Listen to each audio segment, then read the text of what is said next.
What's up, everybody? We gotta talk about the situation in Chicago that is infamous. It's a moment in history, and that's the time that an anti-tank rocket launcher was found in the streets of Chicago, and the whole city damn near had a panic attack. Now, this story takes place in 2013-2014, right at the height of the Chicago drill scene. This is when Chicago was coined as Chirac, and the reason they called it Chirac was because the death toll in the city was climbing up so high that it resembled the death toll of American soldiers fighting overseas in the Middle East, in Iraq and Afghanistan. Now, the fact that Chicago adopted this name Chirac, and it just so happens that a bazooka, a rocket launcher, was found in Chicago during the same time, that's some sick shit. So in 2013, the Chicago police had received intel that somebody in the 3rd district of Chicago had gotten their hands on an a rocket launcher.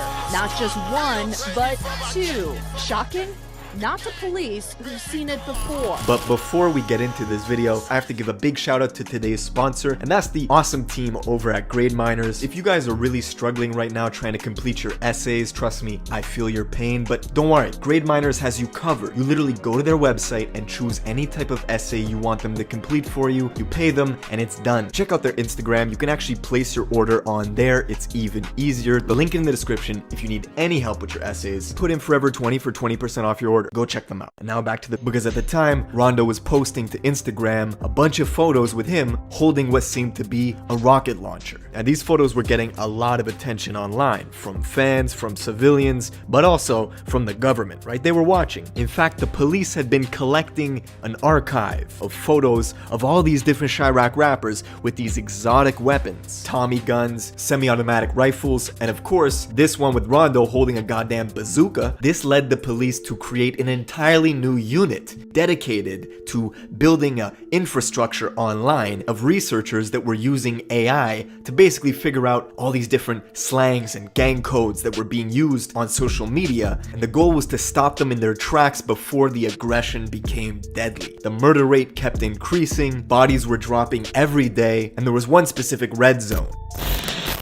Now, you might be wondering, how do you actually get your hands on a rocket launcher in the US? Well, it's really not that hard. Now, the rocket launcher that Rondo was in possession of is actually called an AT-4. Now, these were built in Sweden, but mainly used by the American military to give soldiers a means to destroy armored vehicles or fortifications in the Middle East, right? This was used in the Afghan war, and the reason the military loved these weapons at first was because they were extremely easy to use. You basically pull them out of the package, aim through the sights, take the safety off, pull the trigger, and boom, shit explodes. But the same way that these AT-4s were extremely mobile and extremely practical for people to pull out and fire and keep moving was also that you could only fire it once. It only came with one unit of ammunition, and after that the launcher was pretty much useless. You discarded it. These launchers were extremely cost effective and cheap. You could buy one of these for $1,500. Now, what's crazy, in America you can actually buy a rocket launcher without a background check, without a 4473. But each projectile, basically the thing that blows up, is considered a destructive device in America, and it requires a specific tax stamp from the ATF. And the going rate for these is $200 and extremely difficult to get. And usually you're put on a waiting list for 4 to 12 months. So, while it's highly unlikely, there are rare instances where someone could actually have a bazooka with the rocket and is able to shoot. So when the police came across these photos of Rondo holding this AT-4 anti-tank rocket launcher, they posted a bulletin, they let people in the neighborhood know, and they also made plans to go intervene, track down Rondo number 9, and get to the bottom of it. Now, we don't know the specifics of what happened, but of course Rondo took to Twitter and he posted basically angry that people were blowing up his spot. He was even saying, right, like, who the fuck would do something with a rocket launcher? He was pretty mad that these photos of him with a bazooka were getting a lot of attention.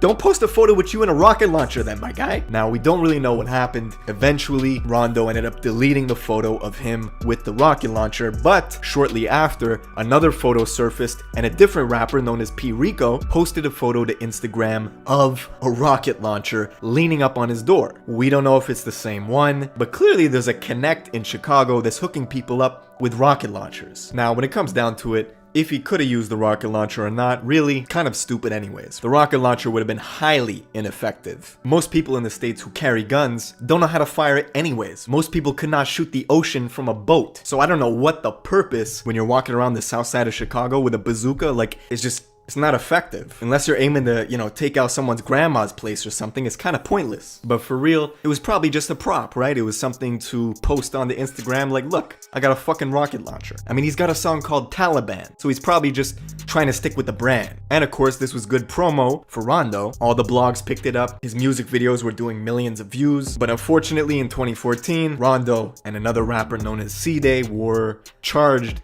in the murder of a cab driver, where they basically pulled up to his cab and they shot him 7 times. And now Rondo is currently serving 39 years in prison for that murder. So the lesson is, while the bazooka may not have been deployed to destroy, it definitely was an illustration of what was going on in Chicago at